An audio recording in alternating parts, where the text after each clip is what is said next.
When the market gets crazy like this, help me understand the exit of selling strategies better. So this is an important topic. This is an important topic right now when the market is crazy like this. The market, even when the market's not crazy like this, you still need to know what the consequences of taking a position are on expiration Friday, right? Because these kinds of things can happen in different kinds of markets. They just happen a little more often when the market is kind of crazy like it is right now. What happens on options expiration for my open position? All right, so when you're buying options, if you're buying options, you have the rights but not the obligations, right? So if you're buying options and expiration comes around, it's typically your choice.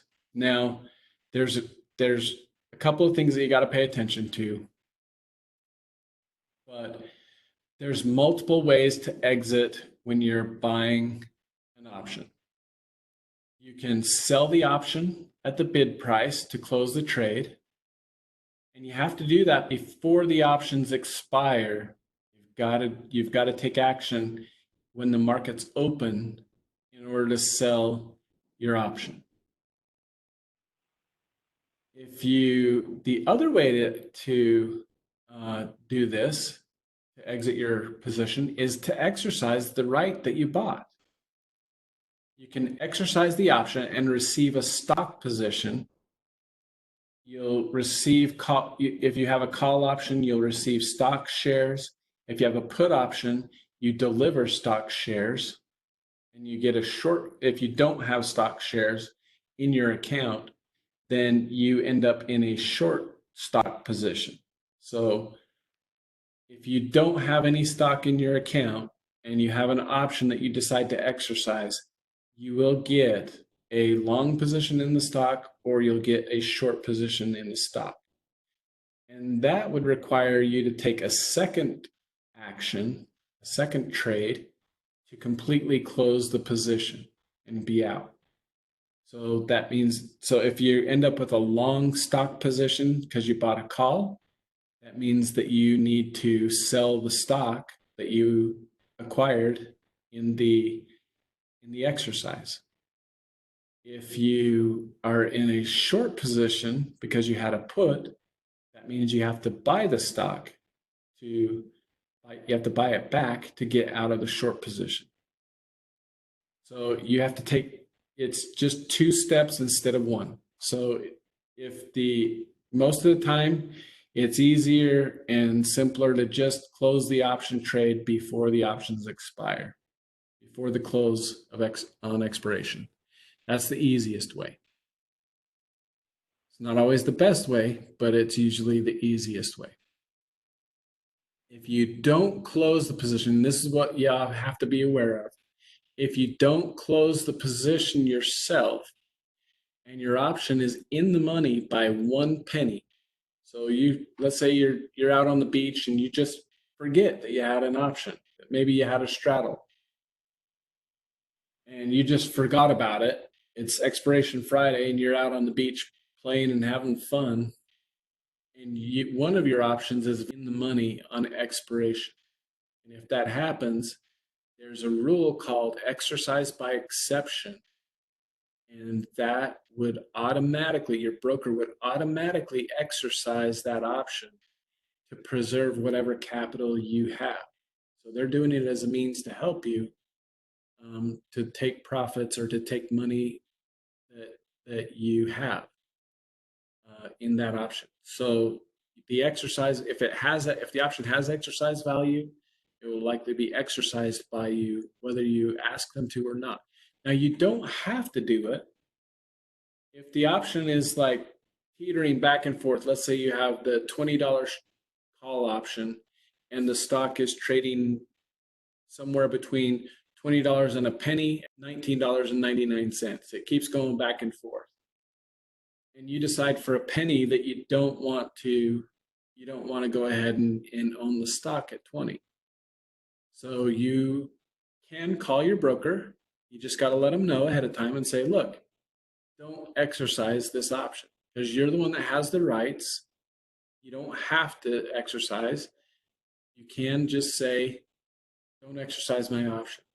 You bought the right, but you're not obligated. And because you're not obligated, your broker can't exercise it if you don't want them to.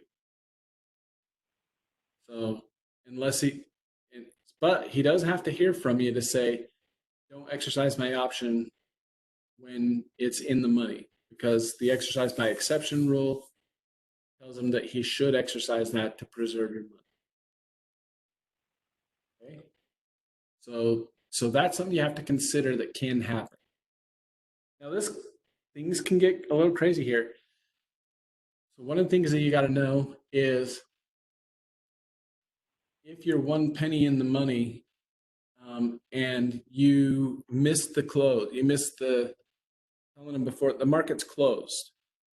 Market's closed. When do the exercises take place? Does anybody know? If you decide to exercise, or if you're going to be exercised by exception, when does that happen? Monday. So Vic's actually got it there, and it says the next day. Yeah, it's that night or the next day. Yeah. So you've got to figure out. So if and your broker may have individual rules. As one, you can still tell your broker because you have that exercise right until the day's closed. So if it's expiration Friday, you have until midnight. You have until midnight to decide whether you want to exercise that or not. Right? But if you decide you want to exercise that and it's not in the money, you need to be able to get a hold of that broker to tell him that you want to exercise before he takes off and is not available at work, right? So different brokers are going to have different rules as far as the timing of this goes, and you want to know what those are. You want to find out what that is. My broker gives you 20 minutes after the market's closed, and if I can, after the market's closed, if I can get a hold of them within 20 minutes, then I can tell them to not exercise or to actually go ahead and exercise something. And now that can work to my advantage, right? That can work to my advantage. What happens if a company is giving their earnings announcement on expiration Friday?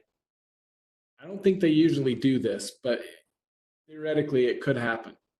But let's say after the market closes, they're giving their earnings report,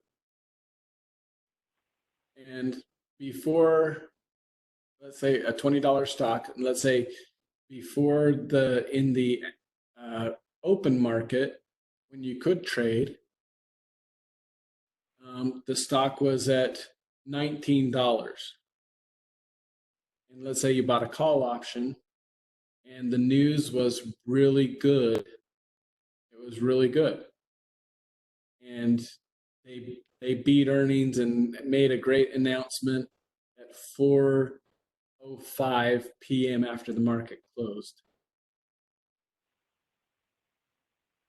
And I think that because of that earnings report, the stock is going to open up on Monday at a much higher price than $20. My option's not in the money at expiration, at the close of trading. So I can't sell my option for a higher price. But I could exercise my option if I can get a hold of my broker to let them know that's what I want to do. And if I did that, because it's my right, I can. If I did that, then I can exercise and get those shares if by telling my broker, if I get a hold of my broker before 420, tell him I want to exercise, then he'll take care of it and it'll be exercised. And let's say the stock opens up on Monday at 23 because of the good earnings announcement, that it can work in your favor, right?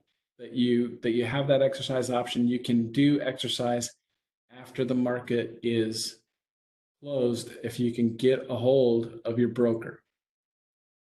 You just have to be able to get a hold of them to let them know that you want to exercise your option and you have that right. So you can do it.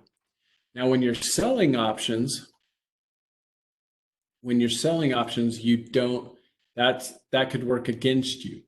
That could work against you.